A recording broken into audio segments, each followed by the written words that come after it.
Музеят е открит през 1984 година под егидата на Национален дарителски фонд 13 века България.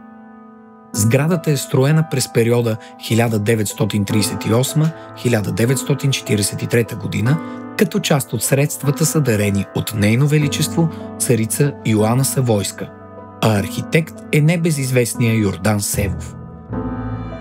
Зданието е било предназначено за параклис към преванториума, който днес е детска специализирана болница за белодробни заболявания. Над 160 са оригиналните икони в експозицията на музея. Събирани са от църквите на Великотърновска епархия, като към момента на изземване не са били в култова употреба. Колекцията е организирана и подредена тематично. Показани са едни от най-добрите образци на основните древненски зографски фамилии и хронологически. Проследени са етапите в развитието на иконописта. В притвора са разположени най-старите икони от колекцията, рисувани в периода 17-18 век.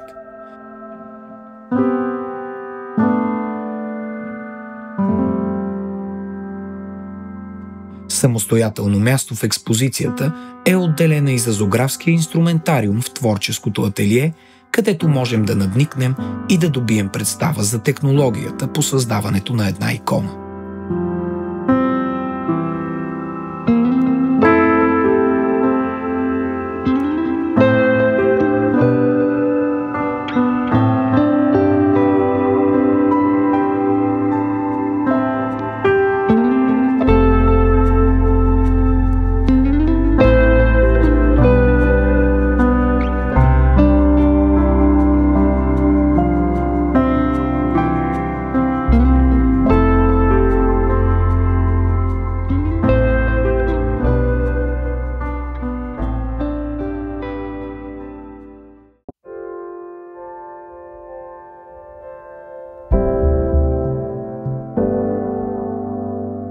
Музеят за азиатско и африканско изкуство в Трявна е един от 23-те уникални музейни обекта в България, единствен по рода си на Балканския полуостров. Показани са повече от 400 експоната от Непал, Тибет, Китай, Индия и някои африкански държави, датиращи от 2 до 20 век, предимно с култово предназначение, статуетки на индуистки божества, култови предмети, свързани с будизма, африкански маски. Това са само част от експонатите. Колекцията е изключително богата, събирана е в продължение на над 35 години от 5-те континента на света и е дарена от българския скулптор Златко Паунов. В колекцията най-голям е делът на будисткото изкуство. Повечето предмети са с ритуално предназначение, свързани с почитането на будистките божества. Още във фоайето на музея посетителят е посрещнат от двойка древни митични същества, наречени Пи-Ю или още Пи-Си-Ю. Те се смятат за едни от най-великите създания за привличане на богатство и късмет. Двойката Пи-Ю носят трите вида късмет според фъншуи – небесния, земния и човешкия късмет. Танките, които са част от колекцията, се изработват върху памучно или копринено платно с водоразтворими бои, с минерални и растителни пигменти и лепилен разтвор.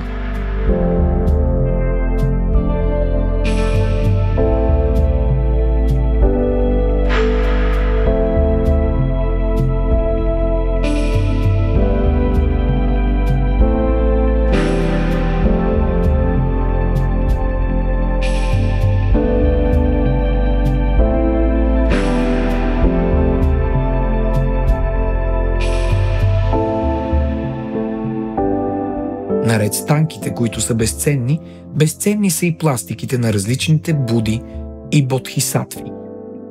Във втора зала е представена индуистката религия, а една част от колекцията е посветена на африканските ритуални маски.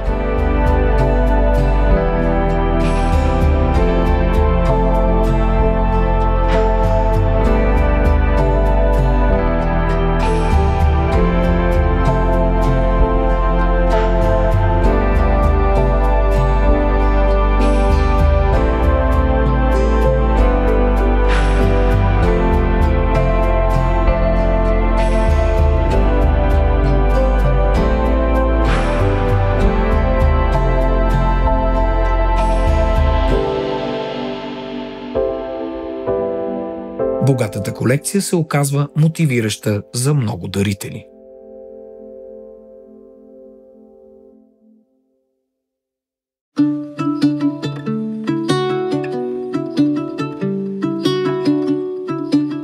Къща-музей Ангел Кънчев в Трявна е един от разпознаваемите, атрактивни и изпълнени с богато културно-историческо съдържание обекти на Тревненския музей.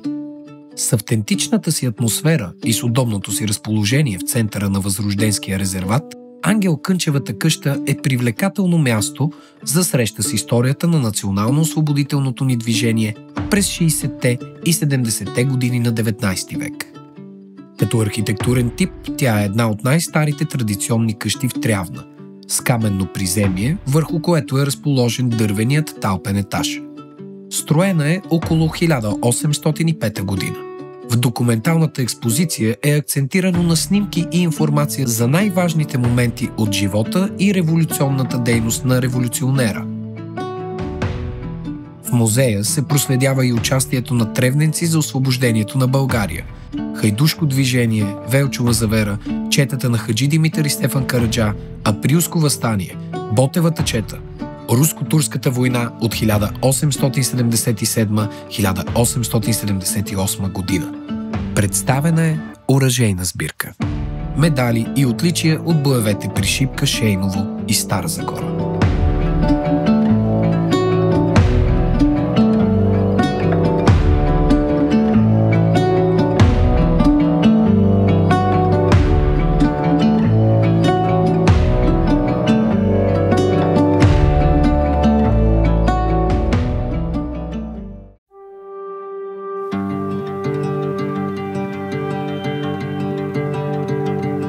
Попангеловата къща е най-старата запазена постройка в Трявна, строена през втората половина на 18 век. Тревненската възрожденска архитектура е истински феномен от национално естество.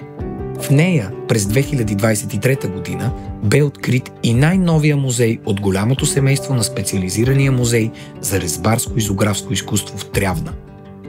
В експозицията «Строителство» се проследяват етапите в развитието и постиженията на един от основополагащите етапи на Тревненската художествена школа. В експозицията на къщата музей може да видите умело изработени макети на емблематични тревненски сгради, макет на площада на града, заедно с часовниковата кула.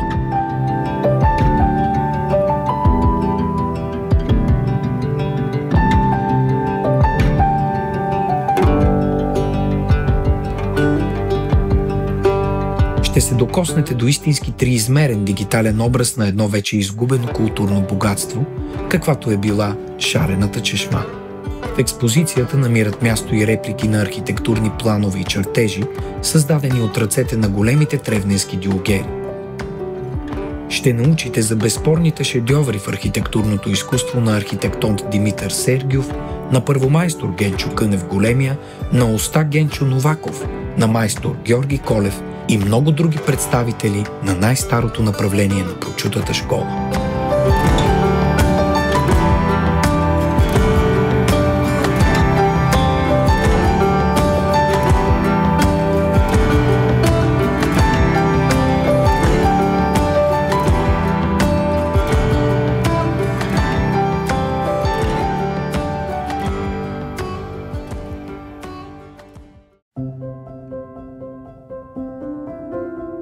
Райковата къща е архитектурен паметник на културата с национално значение.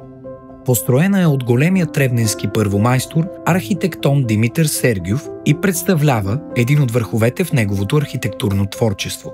Стопанинът Никола Райков имал търговски кантори в чужбина.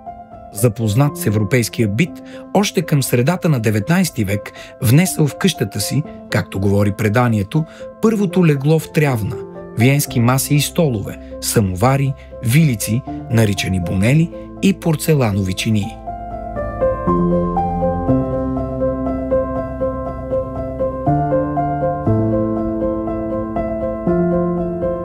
Тук може да видите и една от първите светски рокли, появили се в Трявна през 19 век. Къщата музей е роден дом на професор Пенчо Райков, който работи в областта на органичната, неорганичната и аналитична химия, конструира апарати, написва над 100 научни труда, някои със световно значение. Повечето от тях публикува в немски списания. Професор Райков е един от основателите на Българското химическо дружество през 1901 година и на медицински факултет към университета. Бил е член на Българското книжовно дружество, което е днес Българска академия на науките. За да се пренесем в академичната атмосфера от онова време, просто трябва да надникнем в документалната експозиция.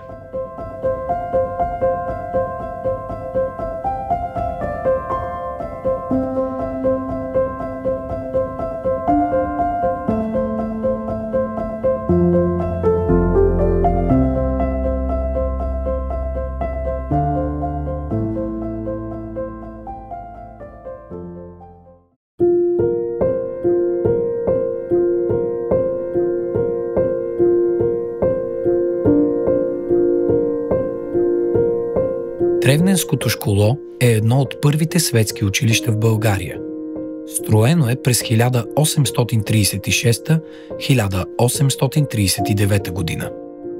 По Димитров ден през 1839 година отваря врати за първите си ученици. Нарича се още Славейково училище, тъй като известният Петко Рачев Славейков е бил един от първите учители тук. Музеят, на който е дом днес школото, ще ви грабне с 5 постоянни експозиции. Тук може да видите колекция от стари часовници и времеизмервателни уреди, документална експозиция, проследяваща учебното дело в Трявна.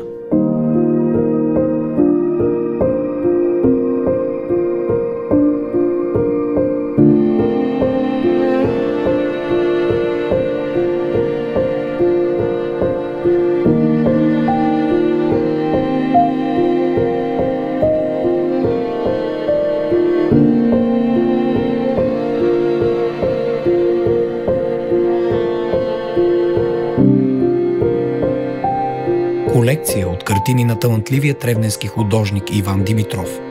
Той е първият български артист, изложил свои творби в прочутите парижки салони и поставил първата самостоятелна изложба в едва прохождащата новоосвободена България.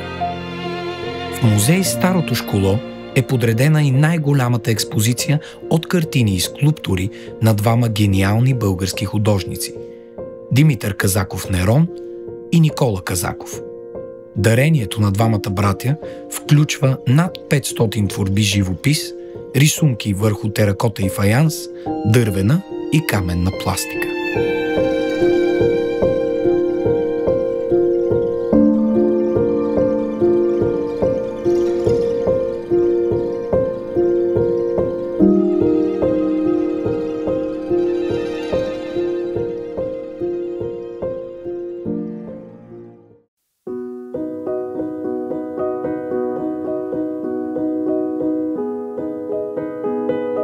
Музеят, разположен в Даскаловата къща, е единственият в страната специализиран музей за резбарско изкуство. Тревненската школа е първата художествена школа, както сочат много източници. Тя е самобитна, чуждите влияния в нея са малко и то са така творчески претворени, че не се забелязват. Етапите в дърворезбеното изкуство преминават от най-простичката овчарска резба през домашната до най-съвършената форма в този занаят, а именно църковната и ажурната резба. Всички те намират място в експозицията на първия етаж на музея. Там е представена резбарската работилница, както и инструментариум, ползван от майсторите марангози.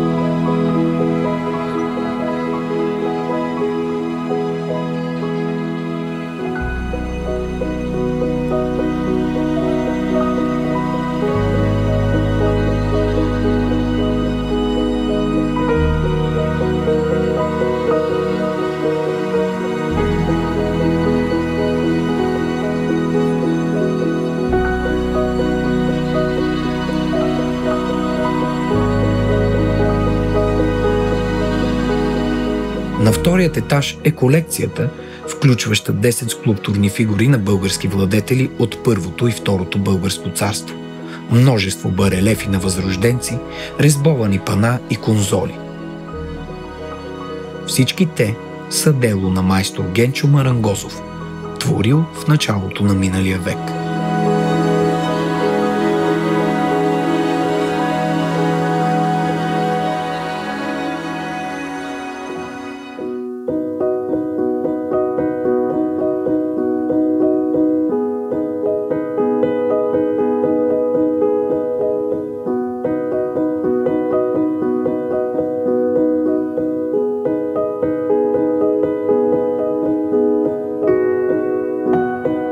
Най-голям интерес предизвикват двете гостни стаи, собите на къщата, станали арена на първия художествен облог по нашите земи.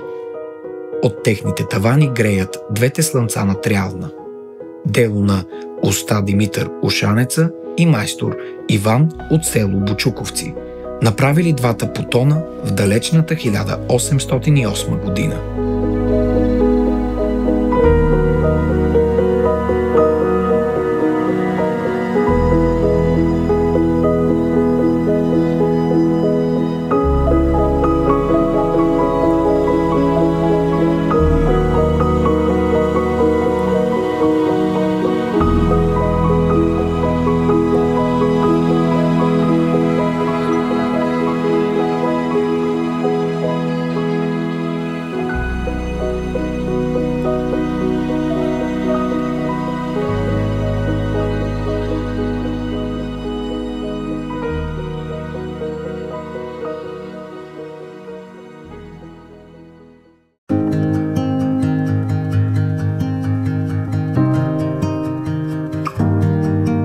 Петко Рачов Славейков е титанът на българското възраждане. Несъизмерима е заслугата и ролята му в църковно-националната борба на българския народ. Той е един от водачите, довели до възстановяване на българската патриаршия и независима българска църква чрез активната си будителска дейност за национално съзнание, пробуждане и просвещение на поробения българин. По Димитров ден на 1849 г.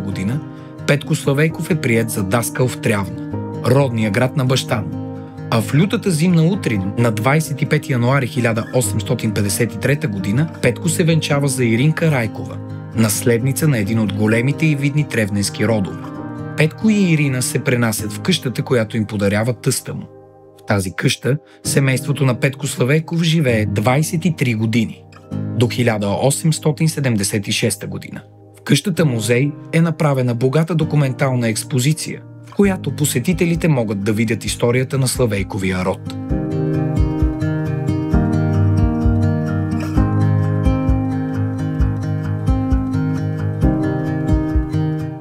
В битовата част от експозицията са представени лични вещи на семейството, както и масичката, на която, според предание, се е учил да пише големият поет Пенчо Славейков.